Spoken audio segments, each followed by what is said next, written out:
Hello students, in last lecture we learned about potential energy, potential and potential difference. अब time है कुछ numericals करने का, तो हम लोग आज कुछ न्यूमेरिकल्स करते हैं, देखते हैं. So first question है find out potential at origin due to given system of point charge.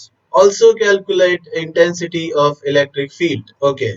So हमें एक सिस्टम ऑफ चार्ज दिया गया है जिसमें इनफिनाइट चार्ज है. एक आर पर रखा है, एक 2r पर रखा है, एक 4r पर रखा है, एक 8r पर रखा है और फिर एंड सो ऑन ऐसे ही चलते जा रहा है. हमें बताना है कि इन सभी की वजह से पॉइंट O पर पोटेंशियल कितना होगा.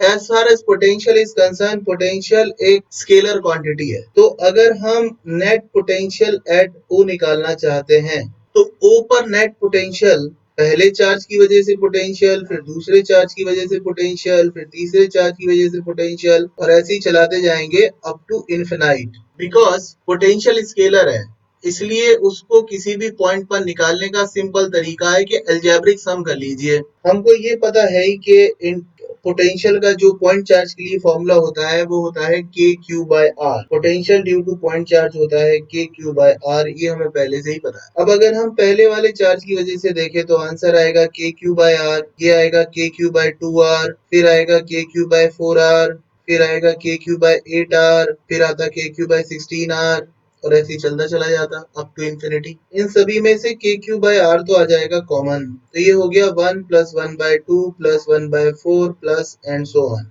ये एक ज्योमेट्रिकल प्रोग्रेशन बन गया जीपी जिसकी इनफिनाइट टर्म्स का सम होता है a अपॉन 1 माइनस आर, जिसमें a होता है फर्स्ट टर्म जो कि यहाँ पर 1 है और r होता है कॉमन रेशो जो कि यहाँ पर 1/2 है. तो इसलिए यहाँ पर हो गया k q by r first term upon 1 minus common ratio. So finally हमारे पास आ गया k q by r into 1 upon 1/2.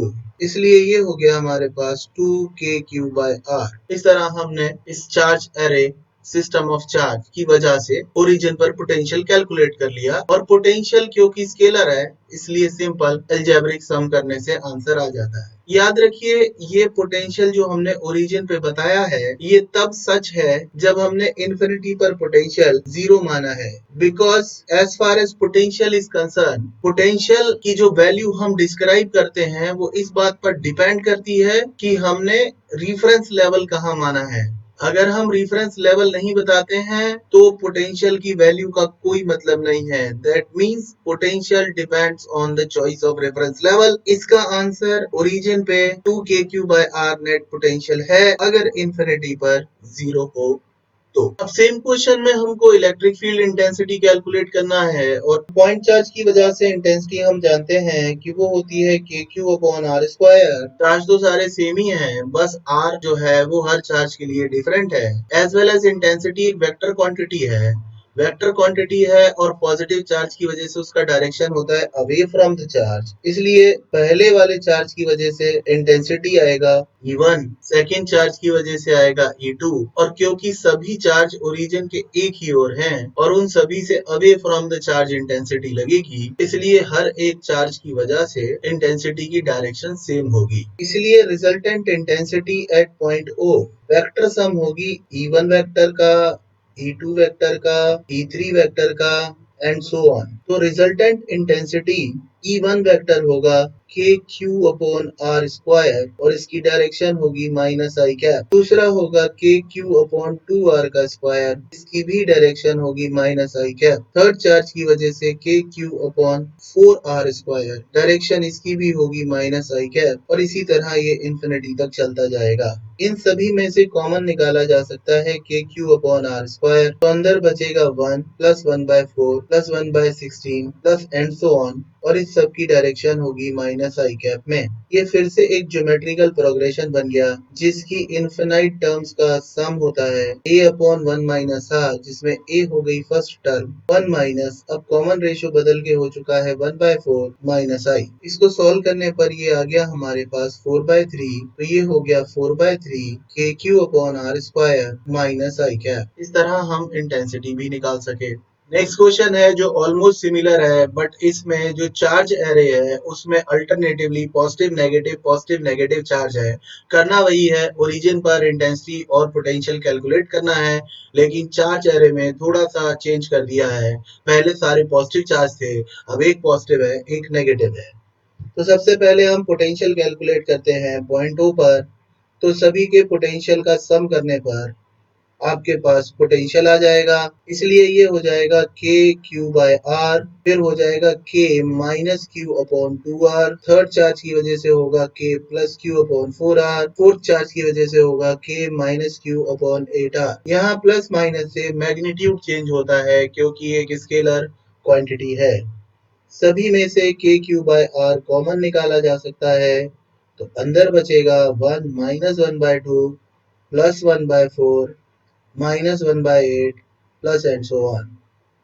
तो ये फिर से इनफिनाइट टर्म्स की जीपी बन गई, लेकिन इस बार कॉमन रेशो माइनस का 1/2 है, इसलिए फर्स्ट टर्म यानी 1 ए माइनस 1 माइनस आर, आर यहाँ पर है 1/2, इसलिए ये ऐड होकर हो गया 2/3, तो ये हो गया 2/3 के क्यू बाय आर। ये इसका पोटेंशियल है ओरिजिन पे। अब सेम क्वेश्चन में हमको इंटेंसिटी कैलकुलेट करना है, तो प्लस क्यू चार्ज की वजह से away from the charge even होगी, लेकिन सेकंड चार्ज माइनस क्यू की वजह से टुवर्ड्स द चार्ज E2 होगी, फिर E3 दोबारा से अवे फ्रॉम द चार्ज इधर होगा, और E4 फिर से पॉजिटिव x के डायरेक्शन में होगा। यहाँ पर प्लस माइनस से डायरेक्शन चेंज हो रही है। अब अगर हम इंटेंसिटीज को ऐड करें और नेट इंटेंसिटी निकालना चाहें, तो हमें इनका वेक्टर सम करना होगा, due to first charge intensity, due to second charge intensity and so on. ऐसा करने पर फॉर्मूला होता है k q upon r square, और इसकी डायरेक्शन है प्लस आई कैप में। सेकंड वाले के लिए फॉर्मूला आएगा के क्यू अपॉन 2r², लेकिन इसकी डायरेक्शन है माइनस आई कैप में। थर्ड वाले के लिए आएगा के क्यू अपॉन 4r², लेकिन इसकी डायरेक्शन है फिर से प्लस आई कैप में। इस तरह ही आगे चलता जाएगा। तो अगर सभी में से k q upon r square common ले लिया जाए, तो अंदर बचेगा 1 -1/4 plus 1/16 minus and so on into i cap. इस सब को अगर सॉल्व करें तो ये फिर से एक जीपी है, जिसकी फर्स्ट टर्म है 1 और कॉमन रेशो है माइनस का 1/4, तो इसको सॉल्व करने पर आ गया 5/4, ये हो गया 5/4 k q upon r square plus i cap. तो नेक्स्ट क्वेश्चन में क्वेश्चन फिर से सेम ही है, हमें ओरिजिन पर नेट पोटेंशियल और नेट इंटेंसिटी निकालना है, और ये सिस्टम ऑफ चार्ज दिए गए। ये एक स्क्वायर है जिसके वर्टेक्स पर 4 चार्ज रखे हैं, 2 पॉजिटिव हैं 2 नेगेटिव हैं, और ओरिजिन पर पोटेंशियल और इंटेंसिटी कैलकुलेट करना है। अगर मैं मान लूं कि किसी भी वर्टेक्स से लेकर ओरिजिन तक की डिस्टेंस r है, तो वो तो सेम ही होगी चारों के लिए, और वो होगी L/√2, क्योंकि स्क्वायर का डायगोनल होता है √2l, मैंने उसको 2 से डिवाइड कर, तो मेरे लिए ये चारों तरफ से r होगी, मतलब किसी भी वर्टेक्स से ओरिजिन तक का डिस्टेंस r है। अगर मैं बात करूं पोटेंशियल की पॉइंट O पर, तो मुझे चारों की वजह से पोटेंशियल ऐड करना पड़ेगा और अलजेब्रिक सम करना पड़ेगा। अब देखिए, इसमें से 2 पॉजिटिव चार्ज हैं 2 नेगेटिव चार्ज हैं, चार्ज सारे सेम हैं और चार्ज से डिस्टेंस भी सेम है, तो सभी की वजह से पोटेंशियल सेम आएगा, पर 2 की वजह से पॉजिटिव आएगा और बाकी 2 की वजह से निगेटिव आएगा। इस सब का सम करेंगे तो 0 आ जाएगा। इसका मतलब सेंटर पर पोटेंशियल 0 है, क्योंकि जितने भी चार्ज थे वो इक्वी डिस्टेंट थे वहां से, उनमें से आधे पॉजिटिव थे आधे नेगेटिव थे। इस वजह से सभी ने इक्वल पोटेंशियल वहां पे लगाया, लेकिन जितना पॉजिटिव लगाया उतना ही नेगेटिव लगाया, इसलिए नेट पोटेंशियल 0 आ गया। अब बात करते हैं इंटेंसिटी की। हम जानते हैं कि इन सभी की वजह से इंटेंसिटी भी मैग्नीट्यूड में सेम होगी, क्योंकि वो के क्यू बाय आर स्क्वायर होती है, मैग्नीट्यूड में सेम होगी सभी की वजह से, हर एक की वजह से k q by are square होगी। लेकिन बात है डायरेक्शन की, तो नेगेटिव की वजह से होती है टुवर्ड्स द चार्ज, और इस नेगेटिव की वजह से भी होगी टुवर्ड्स द चार्ज। दोनों की वजह से डिस्टेंस भी सेम है, मैग्नीट्यूड भी सेम है, तो दोनों इंटेंसिटी मैग्नीट्यूड में तो सेम ही होगी, चार्ज का मैग्नीट्यूड भी सेम है, डिस्टेंस भी सेम है, तो इंटेंसिटी सेम ही होगी, लेकिन डायरेक्शन अपोजिट है तो एक दूसरे को कैंसिल आउट कर देगी, वैनिश कर देगी, खत्म कर देगी। ठीक इसी तरह अगर हम प्लस चार्ज की वजह से देखें इस वाले, तो इस पॉजिटिव की वजह से इंटेंसिटी होगी अवे फ्रॉम द चार्ज, और अब अगर हम देखें इस पॉजिटिव चार्ज की वजह से, तो इंटेंसिटी होगी फिर से अवे फ्रॉम द चार्ज। ये दोनों इंटेंसिटी के मैग्नीट्यूड भी सेम होंगे, बिकॉज चार्ज की मैग्नीट्यूड सेम है, डिस्टेंस भी सेम है, लेकिन ये दोनों भी 180 डिग्री पर हैं, तो वेक्टर सम करने पर एक दूसरे को खत्म कर देंगी। अतः नेट इंटेंसिटी ओरिजिन पे आ जाएगी 0। यानी हमने एक ऐसा पॉइंट देखा जिस पर इंटेंसिटी भी 0 होती है और पोटेंशियल भी 0 होता है। हमने एक ऐसा पॉइंट देखा जिस पर इंटेंसिटी भी 0 है, पोटेंशियल भी 0 है। अब इससे एक मिसकंसेप्शन क्रिएट हो जाता है कि बच्चे सोचते हैं कि जहां इंटेंसिटी 0 होगी वहां पोटेंशियल भी 0 होगा। ये जरूरी नहीं है। कैसे? हम अगले चार्ज के सिस्टम के लिए देखते हैं क्या क्या और पॉसिबल है। लेकिन हाँ, ऐसा हो सकता है कि जहां इंटेंसिटी 0 हो वहां पोटेंशियल भी 0 हो, ऐसा पॉसिबल है, लेकिन ऐसा कंपलसरी नहीं है। नेक्स्ट क्वेश्चन है जिसमें हमें फिर से ओरिजिन पर इलेक्ट्रिक फील्ड और पोटेंशियल कैलकुलेट करना है। सबसे पहले पोटेंशियल, लेकिन इसमें और पिछले सवाल में अंतर है कि इसमें सारे के सारे चारों के चारों चार्ज जो हैं वो पॉजिटिव है। ठीक है, तो हम सबसे पहले पोटेंशियल का कैलकुलेशन करते हैं। पोटेंशियल का कैलकुलेशन होगा कि पहले चार्ज की वजह से पोटेंशियल, दूसरे की वजह से पोटेंशियल, तीसरे की वजह से पोटेंशियल, फोर्थ की वजह से पोटेंशियल, सबका एल्जेब्रिक सम करना होगा। चलिए, पहले की वजह से आएगा के क्यू बाय आर, दूसरे की वजह से भी आएगा के क्यू बाय आर, तीसरे की वजह से भी आएगा के क्यू बाय आर, चौथे की वजह से भी आएगा के क्यू बाय आर। अब जानते ही हैं यहाँ आर का वैल्यू क्या है, इनका सबका सम होके हो गया 4 के क्यू बाय आर, और आर को लिख सकते हैं एल बाय रूट 2। तो ये हो गया 4 k q upon L by root 2, तो इसलिए वी नॉट बराबर आ गया 4 रूट 2 के क्यू बाय एल। आप देख सकते हैं यहाँ पोटेंशियल 0 नहीं है, पोटेंशियल नॉन जीरो आ गया। तो अब कोई जिद कर सकता है कि मिसकंसेप्शन यही है कि लोग सोचते हैं कि जहाँ इंटेंसिटी 0 वहाँ पोटेंशियल 0, जहाँ पोटेंशियल 0 वहाँ इंटेंसिटी 0, बट ऐसा जरूरी नहीं है। हम यहाँ इंटेंसिटी देखते हैं। अगर हम देखें कि चारों चार्ज पॉजिटिव हैं, चारों का मैग्नीट्यूड सेम है और फील्ड पॉइंट की डिस्टेंस भी चारों के चारों चार्ज से बराबर है, तो चारों मैग्नीट्यूड वाइज तो इक्वल इंटेंसिटी लगाएंगे, लेकिन हर एक पॉजिटिव चार्ज खुद की वजह से अवे फ्रॉम द चार्ज लगाएगा, तो कोई भी दो डायगोनली अपोजिट जो चार्ज हैं वो इंटेंसिटी लगाएंगे एक दूसरे के अपोजिट और एकदम इक्वल, तो इसलिए इंटेंसिटी कैंसिल आउट हो जाएगी। ऐसे ही इन दोनों की वजह से होगी और इंटेंसिटी कैंसिल आउट हो जाएगी, क्योंकि उसका वेक्टर सम करना है, इसलिए नेट इंटेंसिटी यहाँ पर फिर से आ जाएगी 0। तो बच्चों, हमने एक ऐसा पॉइंट भी देखा जहाँ पर पोटेंशियल तो 0 नहीं है। समझिए ना, यहाँ पोटेंशियल 0 नहीं है। पिछले बार हमने देखा था कि जहाँ पोटेंशियल 0 था वहाँ इंटेंसिटी भी 0 थी। अभी हमने एक ऐसा पॉइंट देखा है जहाँ पर इंटेंसिटी तो 0 है बट पोटेंशियल 0 नहीं है। इसलिए इलेक्ट्रोस्टेट्स में ये कोई कंपलसरी नहीं है कि जहाँ इंटेंसिटी होगी वहीं पोटेंशियल होगा। देखिए ना आप, यहाँ इंटेंसिटी 0 है और पोटेंशियल 0 नहीं है। पिछले सवाल में दोनों एक साथ 0 थे। So next question है once again कि we have to calculate intensity and potential at point O, और अब की बार फिर चार्ज में थोड़ा सा चेंज है। लेफ्ट साइड के दोनों चार्ज जो हैं वो पॉजिटिव है और राइट साइड के दोनों चार्ज जो हैं वो नेगेटिव है। चलिए, सबसे पहले देखते हैं पोटेंशियल O पर। पोटेंशियल एट पॉइंट O, फिर से वही, हमें चारों चार्ज की वजह से पोटेंशियल निकालकर ऐड करना होगा। सभी की वजह से चार्ज भी सेम है, डिस्टेंस भी सेम है, बट दो चार्ज पॉजिटिव हैं और दो चार्ज नेगेटिव है, इसलिए जब हम इन सभी की वजह से ऐड करेंगे तो पोटेंशियल की आंसर आ जाएगी 0। अब बात करें इंटेंसिटी की। चारों चार्ज की वजह से मैग्नीट्यूड में तो इंटेंसिटी सेम ही आएगी, बिकॉज सभी के चार्ज का मैग्नीट्यूड सेम है और डिस्टेंस भी सेम है। लेकिन डायरेक्शन की बात करें तो अगर हम मान लें कि हर एक चार्ज की वजह से सेंटर पर इंटेंसिटी मैग्नीट्यूड में ई है, तो ई का मतलब हो जाएगा के क्यू बाय आर स्क्वायर, जहाँ आर का मतलब होगा एल बाय रूट 2। ठीक है,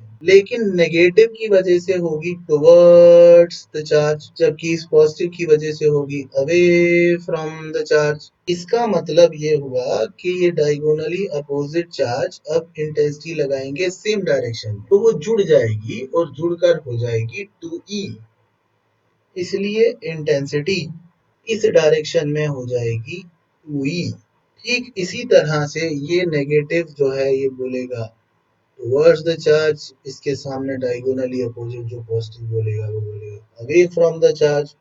और क्योंकि वैल्यू सेम है चार्ज की और डिस्टेंस की, इसलिए इंटेंसिटी की मैग्नीट्यूड ई सेम होगी।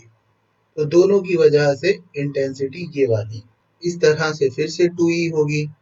और क्योंकि स्क्वायर के डायगोनल एक दूसरे को इंटरसेक्ट करते हैं 90 डिग्री पर, इसलिए इनके बीच में 90 डिग्री का एंगल होगा और तब इनकी रिजल्टेंट इंटेंसिटी इधर होगी, जिसे मैं ई नेट कह रहा हूँ।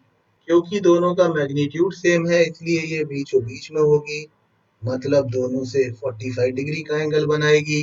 वेक्टर्स से अगर मैं ई नेट की मैग्नीट्यूड निकालना चाहूँ तो वो होगी 2e cos 90/2, मतलब √2e। इसलिए ई नेट बराबर हो जाएगा √2 kq/r²। इसमें अगर r की वैल्यू डाल दें l/√2 तो ये हो जाएगा √2 kq बाय l/√2 का होल स्क्वायर, मतलब 2√2 kq/l²। ये नेट इंटेंसिटी आ जाएगी जो कि हॉरिजॉन्टल डायरेक्शन में यानी प्लस आई की डायरेक्शन में होगी। यानी बच्चों हमने फिर देखा कि यहाँ पोटेंशियल जीरो था बट इंटेंसिटी जीरो नहीं थी। मतलब पहले क्वेश्चन में हमने देखा कि इंटेंसिटी और पोटेंशियल दोनों साथ साथ जीरो थे। दूसरे में हमने देखा कि इंटेंसिटी जीरो थी बट पोटेंशियल नॉन जीरो था। अभी हमने देखा कि पोटेंशियल जीरो है बट इंटेंसिटी नॉन जीरो है। तो हमें विश्वास करना चाहिए कि फिजिक्स में कहीं पर भी ऐसी स्थितियां आ सकती हैं जहां पर पोटेंशियल एग्जिस्ट करे पर इंटेंसिटी एग्जिस्ट नहीं करे, या फिर दोनों को एग्जिस्ट करें, या फिर दोनों को एग्जिस्ट ना करें, या फिर अल्टरनेटिवली एग्जिस्ट करें। यहाँ एक बात और कि मैं जब इंटेंसिटी पढ़ा रहा था तो मैंने आपको लिखवाया था कि इंटेंसिटी की डायरेक्शन हमेशा higher potential to lower potential होती है। आज समय आ गया कि मैं वो आपको साबित करके दूं। देखिए, अगर मैं यहाँ एक लाइन ड्रॉ कर लूं और मैं इस पॉइंट को कहूँ ए और इस पॉइंट को कहूँ बी, इस पूरे सिस्टम ऑफ चार्ज की वजह से नेट इंटेंसिटी इधर आ रही है। मतलब मैं इस इंटेंसिटी की डायरेक्शन लिख सकता हूँ फ्रॉम ए टू बी। अब मेरे दिमाग का बल्ब जलता है और बोलता है कि अगर इंटेंसिटी की direction higher potential to lower potential होती है तो जोशी जी ए का पोटेंशियल होना चाहिए ज्यादा और बी का पोटेंशियल होना चाहिए कम। ये आप कैलकुलेट करके देख सकते हैं। आप चारों चार्ज की वजह से ए का पोटेंशियल निकालिए, चारों की वजह से बी का निकालिए। ए का पॉजिटिव आएगा, बी का नेगेटिव आएगा। पॉजिटिव नंबर जीरो से ज्यादा है, नेगेटिव जीरो से कम है और इस पूरी लाइन पर पोटेंशियल लगातार कम हो रहा है। तो स्टूडेंट्स, अभी तक हम लोगों ने जो पढ़ा हम उसको एक कंप्यूटर सिमुलेशन के जरिए विजुअलाइज भी कर सकते हैं। सबसे पहला हमारा टारगेट है कि हम एक पॉजिटिव चार्ज लें। अब यहाँ मेरे पीछे देख सकते हैं एक पॉजिटिव चार्ज है। ये जो पॉजिटिव चार्ज है, सबसे पहले तो हम देखें कि इसका इलेक्ट्रिक फील्ड। तो ये जो एरोज हैं ये इलेक्ट्रिक लाइंस ऑफ फोर्स के डायरेक्शन को बता रहे हैं। ये इलेक्ट्रिक लाइंस ऑफ फोर्स के डायरेक्शन है। अगर हम एक सेंसर लें और यहाँ पर देखें कि ये जो सेंसर है इसके में जो एरो है रेड कलर का, इसकी जो लेंथ है वो हमें रिप्रेजेंट करती है इंटेंसिटी के मैग्नीट्यूड को और इसके डायरेक्शन बताती है इंटेंसिटी की डायरेक्शन को। क्योंकि E is equal to k q upon r square होता है, E inversely proportional r square होता है, इसलिए चार्ज के पास जाने पर इंटेंसिटी बढ़ती है, आर कम होता है, E बढ़ता है और दूर जाने पर E कम होता है। आप इधर से भी देख सकते हैं, दूर जाएंगे एरो छोटा हो रहा है, पास आएंगे एरो बड़ा हो रहा है। और चारों तरफ देखें तो ये रेडियली आउटवर्ड भी होता है। तो ये रेडियली आउटवर्ड है, साथ ही साथ पास में इंटेंसिटी ज्यादा है, दूर इंटेंसिटी कम है।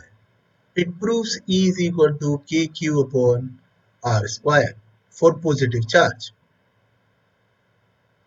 अब अगर हम पॉजिटिव चार्ज की जगह एक नेगेटिव चार्ज ले लें तो आप देखेंगे कि इंटेंसिटी नेगेटिव चार्ज के लिए है टुवर्ड्स द चार्ज। हम चारों तरफ से कहीं से भी देख लें, एरो अंदर की तरफ आएगा क्योंकि इंटेंसिटी रेडियली इनवर्ड है। फिर से k q upon r square के हिसाब से क्यू तो फिक्स है, पर हम पास आएंगे तो इंटेंसिटी बढ़ेगी, दूर जाएंगे तो इंटेंसिटी कम होगी और इंटेंसिटी का डायरेक्शन होगा रेडियली इनवर्ड। यही मैंने आपको सिखाया था। अब हमारा दूसरा टारगेट है कि हम एक पॉजिटिव और नेगेटिव चार्ज की वजह से इंटेंसिटी का पैटर्न देखें। तो ये एक पॉजिटिव चार्ज, ये एक नेगेटिव चार्ज और ये इनकी इंटेंसिटी का पैटर्न है। ये भी मैं आपको पहले बता चुका हूँ बना के। हम यहाँ पर इंटेंसिटी का डायरेक्शन देख सकते हैं। मैंने सिखाया था पॉजिटिव और नेगेटिव के बीच में पॉजिटिव टू नेगेटिव होता है और इस पूरी लाइन पर पॉजिटिव टू नेगेटिव ही होगा। लेकिन दाएं बाएं किधर भी देखें तो इंटेंसिटी देखिए आप घूम रही है। ये आपको इंटेंसिटी की डायरेक्शन बता रहा है। किसी भी पोजीशन पर आप देखेंगे तो ये आपको इंटेंसिटी की डायरेक्शन बताएगा और इस तरह का फील्ड पॉजिटिव और नेगेटिव चार्ज की वजह से होता है। अगला हमारा टारगेट है पोटेंशियल को समझने का और पोटेंशियल होता है के क्यू बाय आर। तो हमने एक पॉजिटिव चार्ज ले लिया और हम इसका फील्ड नहीं सिर्फ पोटेंशियल देखना चाहते हैं। तो आप देखेंगे कि चार्ज के लिए पॉइंट चार्ज के लिए पोटेंशियल का फॉर्मूला होता है k q by are. Are कम होता है तो वी ज्यादा होता है, आर ज्यादा होता है तो वी कम होता है। इसको एक वोल्ट मीटर से समझा जा सकता है। तो अगर मैं एक वोल्ट मीटर को इससे कुछ दूरी पर रखूं तो अगर ये एक चार्ज है तो इससे आर डिस्टेंस पर कुछ पोटेंशियल होगा, देखिए, और स्फेरिकली सिमेट्रिक होगा क्योंकि ये सेम डिस्टेंस पर सेम पोटेंशियल बनाएगा। अगर हम इसकी वैल्यू देखें यहाँ तो 5.9 वोल्ट आ रही है। अब हम जैसे जैसे इससे दूर जाएंगे वैसे वैसे पोटेंशियल स्फेरिकली सिमेट्रिक में होगा, लेकिन दूर जाने पर इसकी वैल्यू लगातार कम हो रही होगी। तो यहाँ देखें तो पोटेंशियल की वैल्यू लगभग 3 आएगी और यहाँ देखें तो पोटेंशियल की वैल्यू लगभग 5.9 आएगी। अगर यही हम एक नेगेटिव चार्ज के लिए देखें तो नेगेटिव चार्ज की वजह से पोटेंशियल हर जगह पर नेगेटिव होगा। अगर मैं इस चार्ज के करीब कहीं पर देखूं तो आप देख पा रहे हैं ये एक लोकेशन है जहां पर चार्ज के चारों तरफ वोल्टेज लगभग लगभग 10 के आसपास है, जो कि -10.06 वोल्ट है। अगर मैं इसे दूर ले जा रहा हूँ, दूर ले जा रहा हूँ, दूर ले जा रहा हूँ, तो मैं देख रहा हूँ कि मेरा पोटेंशियल कम हो रहा है, कम हो रहा है, कम हो रहा है। और मैं इससे डबल डिस्टेंस पर अगर ले गया तो लगभग लगभग मेरा पोटेंशियल 5 के आसपास हो गया। आप देख सकते हैं। पर क्योंकि यहाँ पर पोटेंशियल 10 के आसपास है माइनस में और यहाँ पर 5 के आसपास है माइनस में, तो आप किस पोटेंशियल को बड़ा पोटेंशियल बोलेंगे? जो कम नेगेटिव है। इसलिए अगर कोई आपसे पूछ ले कि ज्यादा पोटेंशियल कौन सा है तो ज्यादा पोटेंशियल है 5 ना कि -10। अभी हमने एक क्वेश्चन किया था जिसमें हमने देखा था कि कई पॉइंट्स होते हैं जहां पर इंटेंसिटी होती है पर पोटेंशियल नहीं होता, पोटेंशियल होता है पर इंटेंसिटी नहीं होती। तो हम देखते हैं सेम क्वेश्चन जो हमने किया था, हमने एक ग्राफ पेपर ले लिया और इस ग्राफ पेपर पर हमने एक स्क्वायर बनाया। इस स्क्वायर के 4 कॉर्नर्स पर हमने 4 चार्ज रख दिए। ये लगभग 2 मीटर का गैप है। ये हमने 2 मीटर के गैप पर लगभग 4 चार्ज रख दिए जो कि एक स्क्वायर के वर्टेक्स पर रखे हुए माने जा सकते हैं। अब हम देखते हैं कि सेंटर पर इंटेंसिटी कितनी आ रही है।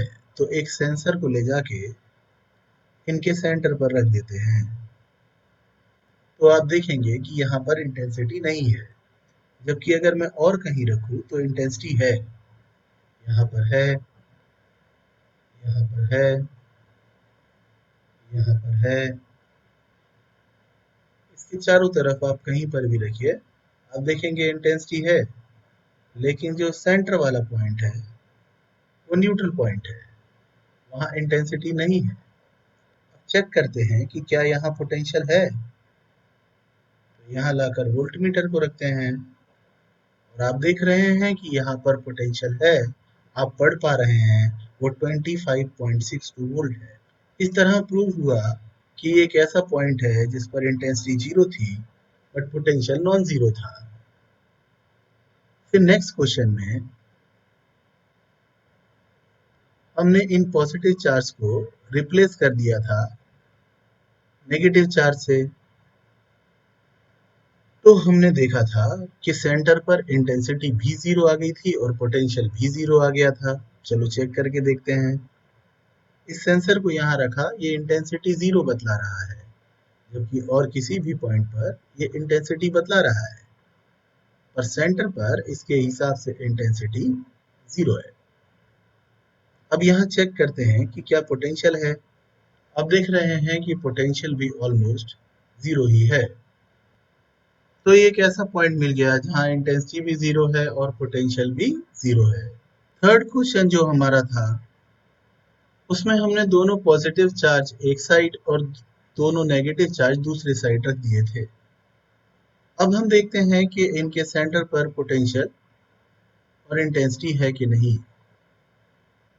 इंटेंसिटी है और हॉरिजॉन्टल है। पोटेंशियल है कि नहीं। पोटेंशियल ऑलमोस्ट जीरो है, पोटेंशियल जीरो है और इंटेंसिटी है। फिर मैंने आपसे कहा था कि intensity higher potential to lower potential होती है। यहाँ एक मिडवे पॉइंट था ए, अगर आप इस पे चेक करें तो आपका पोटेंशियल पॉजिटिव आएगा। देखिए 9.944 पोटेंशियल आ रहा है।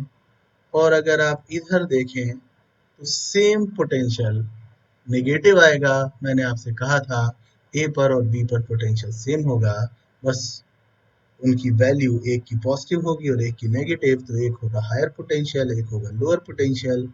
इस तरह इंटेंसिटी की डायरेक्शन होगी higher potential to lower potential. तो हमने जितने भी केसेस अभी तक पढ़े थे, हम उन सभी को एक कंप्यूटर सिमुलेशन से देखकर जस्टिफाई भी कर पाए। नेक्स्ट क्वेश्चन है, a figure shows a line charge of length L and charge Q. Find potential at point P due to this line charge. हमें इस लाइन चार्ज की वजह से पॉइंट P पर पोटेंशियल पता करना है, जिस पर नेट चार्ज है Q, जो कि उस पर यूनिफॉर्मली डिस्ट्रीब्यूटेड है और उसकी लेंथ है L। तो यहाँ पूरा चार्ज तो है Q। अब दिक्कत यह है कि हम इस पूरे के पूरे लाइन चार्ज की वजह से एक साथ पॉइंट P पर पोटेंशियल नहीं निकाल सकते, क्योंकि अभी तक भी हमने पढ़ा ही क्या है, potential due to point charge. इसलिए अगर मैं इस लाइन का एक छोटा सा एलिमेंट कंसिडर करूं जिसकी की लेंथ हो dx, तो इस छोटे एलिमेंट पर कितना चार्ज होगा। Charge on element of length dx तो dq होगा। टोटल लेंथ पर चार्ज q था तो यूनिट लेंथ पर q बाय l होगा और dx लेंथ पर इसका dx टाइम्स होगा। अब अगर मैं कंसीडर कर लूं कि यहाँ से लेकर पॉइंट P तक का सेपरेशन x है, तो इस छोटे पॉइंट चार्ज की वजह से पॉइंट P पर छोटा पोटेंशियल होगा k dq अपॉन x। अगर मैं एंटायर लाइन चार्ज की वजह से पोटेंशियल निकालना चाहता हूँ तो मुझे इसको इंटीग्रेट कर लेना चाहिए पूरी रॉड के लिए, पूरी लाइन के लिए, और तब इसको लिखा जा सकता है k q by L into D x. हमें डी एक्स की लिमिट सोच लेना चाहिए। डी एक्स की सबसे छोटी लिमिट है आर और सबसे बड़ी लिमिट है आर प्लस एल। इसमें हमारी के क्यू बाय एल से कोई लड़ाई नहीं है। इंटीग्रेट करना होगा 1/x dx आर से आर प्लस एल तक। के क्यू बाय एल ऐसे ही लिखा हो जाएगा। 1/x का इंटीग्रेशन होगा log of x base E R से लेकर आर प्लस एल तक। के क्यू बाय एल तो ऐसे ही लिखा रहेगा। इसमें पहले अपर लिमिट लगाना होगी, माइनस लगा के लोअर लिमिट लगाना होगी। log m minus log n होगा log m अपॉन n। यही हमारे पास आंसर होगा। नेक्स्ट टॉपिक है potential on the axis of uniformly charge ring. तो हम एक यूनिफॉर्मली चार्ज रिंग की एक्सिस पर पोटेंशियल कैलकुलेट करना चाहते हैं। हमने मान लिया कि ये रिंग जो है ये YZ प्लेन में है, जैसा कि फिगर में दिखाई दे रहा है, और रिंग की जो एक्सिस है वो अलोंग द एक्स एक्सिस है। इसके किसी पॉइंट पर इंटेंसिटी हमें पहले से आती है। अब हम पोटेंशियल कैलकुलेट करना चाहते हैं। याद कीजिए इंटेंसिटी का फॉर्मूला था AQX upon R square plus x square की पावर 3/2। लेकिन अभी तो मसला है पोटेंशियल। पोटेंशियल की कहानी ये है कि हम पॉइंट चार्ज की वजह से पोटेंशियल जान क्या करें। सबसे पहले मैं इसका एक छोटा एलिमेंट ले लूं यहाँ पर, जिसकी लंबाई dx है। तो इस एलिमेंट पर कितना चार्ज होगा? तो इस एलिमेंट पर चार्ज होगा टोटल रिंग का चार्ज। अगर रिंग की रेडियस r है तो 2πr लेंथ पर फैला होगा, तो ये यूनिट लेंथ का चार्ज हो गया इनटू उस एलिमेंट की लंबाई। ये तो हमारे पास उस एलिमेंट पर चार्ज हो गया। इस एलिमेंट को एक पॉइंट चार्ज कंसीडर किया जा सकता है। तो इस एलिमेंट की वजह से एक्सिस के किसी पॉइंट P पर कुछ ना कुछ पोटेंशियल होगा। पोटेंशियल निकालने के लिए फॉर्मूला लगाना होगा KQ/R। तो पॉइंट P पर जो पोटेंशियल आएगा इस छोटे एलिमेंट की वजह से, छोटा सा पोटेंशियल dV, वो होगा K dQ अपॉन डिस्टेंस लिखना है, जो डिस्टेंस होना चाहिए इस एलिमेंट ऑफ लेंथ dx से पॉइंट P तक का। तो अगर मैं मान लूं कि ये सेपरेशन x है और रेडियस r है, तो आप देखिए कि ये कितना होगा। ये पाइथागोरस थ्योरम से होगा under root r square plus x square, और यही एलिमेंट से पॉइंट P तक का गैप भी होगा। तो ये होगा under root r square plus x square. So अगर हम इसको इंटीग्रेट कर दें फॉर एंटायर रिंग, तो जिसमें हमारी k upon under root r square plus x square से कोई लड़ाई नहीं है। अगर हम डी क्यू को इंटीग्रेट कर दें एंटायर रिंग के लिए, तो हमारे पास आंसर आ जाएगा, और डी क्यू छोटे छोटे एलिमेंट्स को जोड़ने पर k q upon under root r square plus x square. अगर हम यहाँ स्पेशल केस देखें, तो स्पेशल केस ये है कि अगर हम रिंग के सेंटर पे चले जाएं, सेंटर पर हम देखेंगे कि x तो 0 हो जाता है। तो इस इक्वेशन में अगर x को 0 रख दें तो आंसर आएगा KQ/R। क्या ये आंसर सही है? रिंग के हर एक पॉइंट से सेंटर तक की दूरी तो r ही है, और हर एक पॉइंट को अगर एक छोटा छोटा एलिमेंट कंसीडर कर लें तो सभी की वजह से KQ/R लगाना पड़ेगा, जो आपस में जुड़कर K कैपिटल Q/R बन जाए। ये तो सही हो गया। याद कीजिए जब मैंने आपको पढ़ाया था पहले, तो मैंने रिंग के सेंटर पर इंटेंसिटी बताई थी आपको, कितनी आती थी? 0। मतलब मुझे एक और पॉइंट ऐसा मिल गया जहाँ पर पोटेंशियल नॉन जीरो है बट इंटेंसिटी 0 है। ये रिजल्ट हम पहले पढ़ चुके हैं। फिर अगर हम x और r को बराबर ले लें, तो हमारे पास v की वैल्यू आ जाएगी KQ upon under root 2r square, यानी KQ अपॉन रूट 2r। अगर हम इनफाइनाइट डिस्टेंस पर चले जाएं, that is x tends to infinite, तो पोटेंशियल हो जाएगा 0।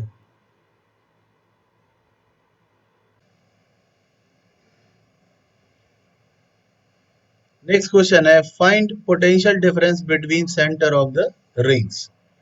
There are two rings, two coaxial rings. ऐसी रिंग्स हैं जिनकी एक्सिस एक ही लाइन पर है। इस फिगर में देखें तो दोनों रिंग YZ प्लेन में है, एक दूसरे के सामने रखी हुई है। एक्स एक्सिस दोनों की कॉमन एक्सिस है। हमको इनके सेंटर्स O1 और O2 के बीच में पोटेंशियल डिफरेंस कैलकुलेट करके देना है, यानी कि हमको बताना है डेल्टा V, जिसके लिए अगर हम निकाल लें पहली वाली रिंग के लिए सेंटर पर नेट पोटेंशियल, और उसमें से दूसरी वाली रिंग के सेंटर पर जो नेट पोटेंशियल है वो सब्ट्रैक्ट कर दें, तो हमारे पास आंसर आ सकता है। अब हम सोचकर देखते हैं कि पहली वाली रिंग पर अगर चार्ज था Q1 और दूसरी वाली रिंग पर चार्ज था Q2, तो पहली वाली रिंग के सेंटर पर खुद पहली रिंग की वजह से K Q1 अपॉन R, ये तो उसके सेंटर पर पोटेंशियल होगा। दूसरी वाली रिंग के लिए पॉइंट O1 उसकी एक्सिस का कोई पॉइंट है, और एक्सिस पर फॉर्मूला होता है KQ upon under root R square plus x square. तो अंडर रूट R स्क्वायर ठीक है, एक्स स्क्वायर भी R स्क्वायर ही है।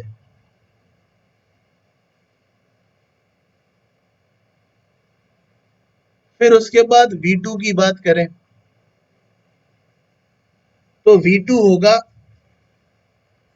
सेंटर पर तो होगा के Q2 अपॉन आर, और पहली वाली रिंग की वजह से O2 एक एक्सियल पॉइंट होगा जिस पर हो जाएगा k Q1 upon under root r square plus r square. तो नेक्स्ट स्टेप लिख सकते हैं कि के Q1 अपॉन आर प्लस के Q2 upon root 2r minus के Q2 अपॉन आर माइनस के Q1 अपॉन रूट 2r। तो अगर हम इन दोनों टर्म्स में से k बाय आर कॉमन ले लें तो अंदर बच जाएगा Q1 माइनस Q2, और नेक्स्ट टू टर्म में से k upon root 2r common ले लें तो बच जाएगा Q2 माइनस Q1। अगर हम सेकेंड टर्म में से माइनस भी कॉमन ले लें तो ये हो जाएगा Q1 माइनस Q2। अब हम इस पूरे इक्वेशन से अगर हम इस पूरे इक्वेशन में से के Q1 माइनस Q2 कॉमन ले लें तो अंदर बचेगा 1 minus 1 upon under root r. ये हमारे पास दोनों रिंग के सेंटर के बीच में पोटेंशियल डिफरेंस है।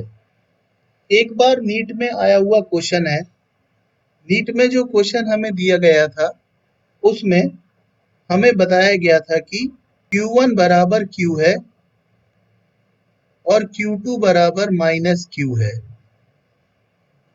तो अगर तब हम देखें तो ये हो जाएगा K by r Q minus minus Q 1 minus 1 upon root 2।